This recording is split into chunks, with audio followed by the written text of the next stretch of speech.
नमस्कार. गुढीपाडवा हा आपल्या नवीन वर्षाची सुरुवात म्हणून महाराष्ट्रात घरोघरी साजरा केला जातो. याच दिवशी घरोघरी गुढ्या उभारल्या जातात व गुढीला सुशोभित करण्यासाठी साखरमाळ किंवा साखरेच्या गाठ्या वापरल्या जातात. ही साखर गाठी आज आपण घरच्या घरी कशी करायची ते पाहणार आहोत. त्याचबरोबर साखरेचे कडे देखील करणार आहोत. काही भागात साखरमाळ व साखरेचे कडे देखील बनवले जातात. साखरेच्या माळी किंवा गाठी ह्या लहान मुलींच्या गळ्यात घालतात व हे साखरेचे कडे हे लहान मुलांच्या हातात घालायला देतात.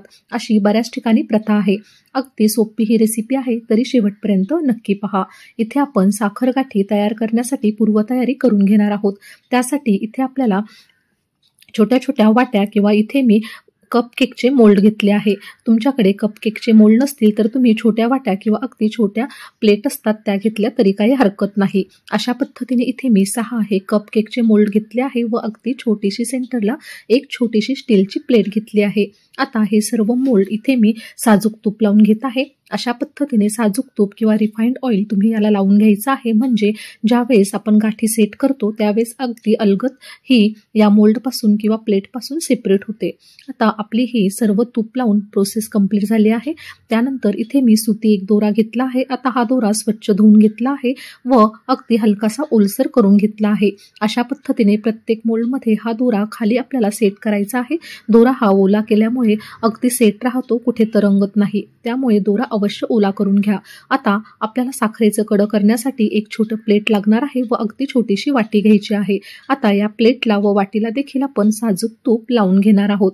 अशा पद्धतीने साजूक तूप लावल्यानंतर आपल्याला या प्लेटवर मधोमध ही छोटीशी वाटी ठेवायची आहे व त्यानंतर आता हे कडं कसं सेट करायचं ते आपण पुढे पाहणारच आहोत. यानंतर साखरेची गाठी करण्यासाठी इथे आपल्याला 1 कप साखर घ्यायची आहे व त्याच कपाने मोजून अर्धा कप बरोबर पाणी घ्यायचं आहे.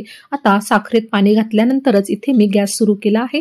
जर तुम्ही आधीच गॅस सुरू केला व गरम भांड्यात जर साखर घातली तर ती करपू शकते व मग तुमची गाठी ही पांढरशुभ्र येणार नाही. आता अशा पद्धतीने साखर आपण पाण्यात छान अशी विरघळून घेतली आहे. पाण्याला व साखरेला छान अशी उकळी आली आहे. आता याला उकळी येताच आपल्याला यात 2 ते 3 चमचे दूध घालून घ्यायचं आहे. दूध घातल्यामुळे या मिश्रणाला छान अशी उकळी येते व या उकळीत साखरेला जी मळी असते किंवा काळपटपणा असतो तो निघून जातो. अशा पद्धतीने फेस आपला हा काळपट दिसत असेल तर ती ही साखरेला लागलेली सर्व मळी असते ती या दुधामुळे निघून येते. अशा पद्धतीने सर्व मळी किंवा साखरेतील आपण काळपट जी घाण असते ती काढून घेतली आहे. आता पुन्हा हा पाक आपल्याला पूर्णपणे शिजवून घ्यायचा आहे. अगदी घट्ट बंद गोळीचा आपल्याला पाक या ठिकाणी करायचा आहे. आता अगदी थोडासा घट्टसर हा पाक झाला आहे. आपण एका प्लेटमध्ये पाणी घेणार आहोत व हा पाक चेक करणार आहोत. अशा पद्धतीने थोडा मी यात पाक घातला आहे. तुम्ही बघू शकतात ही गोळी विरघळत आहे, म्हणजे पाक आपला झालेला नाही. आणखी थोडा वेळ आपण शिजू देणार आहोत. आता इथे घट्टसर पाक आपल्याला दिसत आहे. आता अशा पद्धतीने पाण्यात तुम्ही बघू शकतात गोळी तयार झाली आहे, ही विरघळत नाही. आपल्याला बंद गोळीचा पाक करायचा आहे. आणखी थोडासा आपण हा पाक शिजवून घेणार आहोत. हा पाक शिजत असतानाच यात मी अगदी चिमूटभर सोडा घातला आहे व हलवून घेतला आहे. सोडा घालताच ह्या मिश्रणाला छान असा फेस येतो, पांढरा शुभ्र हा पाक दिसायला सुरुवात होतो. सोड्यामुळे आपल्या गाठी ह्या छान अशा खुसखुशीत तयार होतात. यानंतर अगदी 1 थेंब रंग घातला आहे. लाल रंगाच्या इथे मी गाठी तयार करून घेणार आहे. तुम्ही रंग स्किप करून पांढऱ्या शुभ्र देखील गाठी बनवू शकतात. आता ही प्रोसेस आपल्याला एकदम फास्ट करायची आहे. आपण साखर गाठी बनवण्यासाठी जे सेट करून ठेवलेले मोल्ड होते त्यात आता पटापट आपल्याला मिश्रण घालायचं आहे. आता हा पाक बंद गोळीचा असतो त्यामुळे पटकन हा घट्ट होतो, त्यामुळे ही प्रोसेस अगदी पटापट करायची आहे. आता गाठी सेट झाल्यानंतर आपण जे कड्यासाठी जे मोल्ड आपण सेट केलं होतं प्लेट व वाटीच्या मधोमध बरोबर आपण मिश्रण घालून घेतलं आहे व ते देखील सेट करायला ठेवलं आहे. आता गाठी किंवा साखरेची माळ ही सुशोभित करण्यासाठी इथे मी मधोमध जेम्सच्या छान अशा पिवळ्या व हिरव्या गोळ्या यावर सेट करून घेत आहे. त्यामुळे अगदी ही आपली साखर माळ किंवा साखर गाठी सुशोभित दिसणार आहे. आता मधोमध जी आपले बतासा आहे त्यावर मी लेमन गोळी लावून घेतली आहे व त्यावर एक हिरव्या रंगाची छान अशी जेम्सची गोळी लावणार आहे. अशा पद्धतीने छान अशी चंद्रकोर या ठिकाणी मधल्या बतास्यावर तयार होणार आहे. अगदी सुशोभित अशी ही आपली गाठी तयार होणार आहे. तुम्ही बघू शकतात काही मिनिटातच छान अशी ही गाठी सेट व्हायला सुरुवात झाली आहे.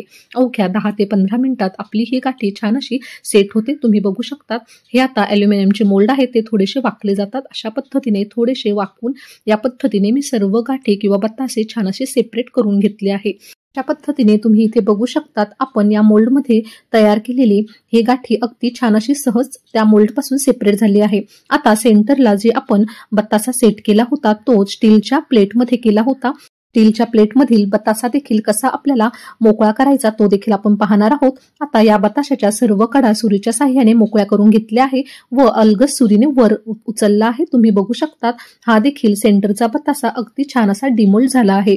अगदी छान अशी आपली ही गाठी अगदी सहज डिमोल्ड झाली आहे। यानंतर कड देखील तुम्ही बघू शकतात वरची वाटी गोल फिरून अगदी सहज निघाली व खालचं कड देखील प्लेटपासून अगदी सहज सेपरेट झालं। आता हे कड सेट करताना थोडंसं इकडं वाकडं तिकडं होऊ शकतं। अशा पद्धतीने सुरीच्या साहाय्याने तुम्ही याला गोलगर करीत आकार देऊन छान असं कड आपलं हे तयार करून घ्यायचं आहे।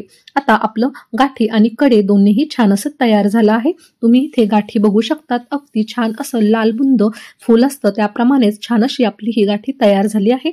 पद्धतीने या गुढीपाडव्याला तुम्ही देखील साखरेची गाठी किंवा साखरेची माळ अवश्य बनवा। तुमच्या भागात जर लहान मुलांसाठी कड बनवत असाल तर साखरेचं कड देखील नक्की बनवा व ही रेसिपी तुम्हाला आवडली असेल तर तुम्ही जास्तीत जास्त तुमच्या मैत्रिणींपर्यंत नक्की शेअर करा, म्हणजे त्या देखील ही रेसिपी नक्की ट्राय करतील। अशाच नवनवीन रेसिपी पाहण्यासाठी आपल्या अस्सल गावरान या रेसिपी चॅनलला नक्की सबस्क्राईब करा। पुन्हा भेटूया अशाच छानशा व्हिडिओसहित, तोपर्यंत धन्यवाद।